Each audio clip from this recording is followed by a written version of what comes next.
Hello chess lovers, Suren here, and in this video I want to share with you another interesting attacking game where the 9th world chess champion Tigran Petrosian launches a pawn storm.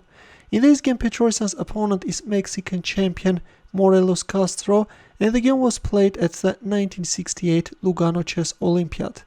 In this game Petrosian had white pieces and he opened up with d4, to which Castro responded with knight f6, c4 g6, knight c3, bishop g7, e4, d6. King's Indian defense is on the board. Bishop e2.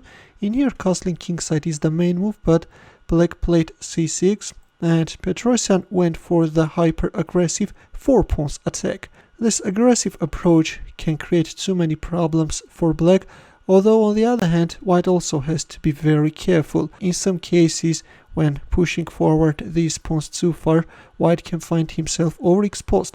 h5, being afraid of e5, black is securing this g4 square for the knight, but on the other hand, this is somewhat weakening black's kingside. So after f4, we see h5 and knight f3 by Petrosian, bishop g4, knight g5. Other alternatives are e5 or castling kingside. And again we see knight g5, queen c7. Well, at this point it was high time to offer the exchange of knights, but instead we see queen c7, and there it goes, e5. Bishop takes e2, queen takes e2, knight h7.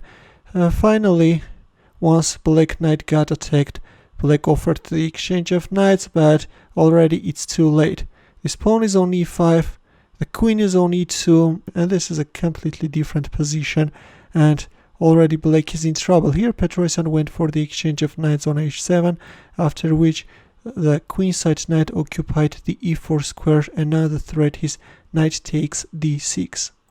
For example, let's just make a random move, rook h8, then knight takes d6 check, and you are losing your queen.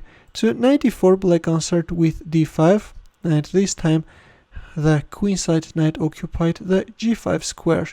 Rook goes back on h8, and we have a powerful pawn sacrifice. Now f takes g6 followed by queen d3 can be a nice threat, and black decided to accept the pawn sacrifice. G takes f5 is on the board, e6.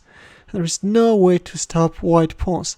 f6, after which this time white knight is jumping on f7. Black's position of course looks miserable. Rook h7, white castled kingside, d takes c4, rook takes f5, queen b6.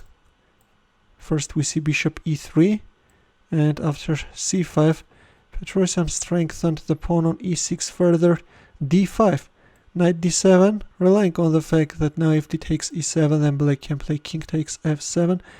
Black is developing the knight, but Petrosian is not even thinking about touching that knight. And finally, the pawn on h5 also drops. Rook takes h5, queen takes h5. And now, knight d6 double check is the threat. If you move away your king from the dangerous diagonal, then this time bishop h6 is winning.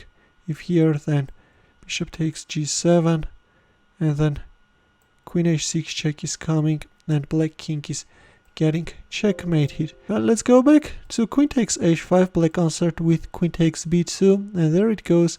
We have knight d6 double check, king d8, queen e8 check, and finally Morelos Castro resigned.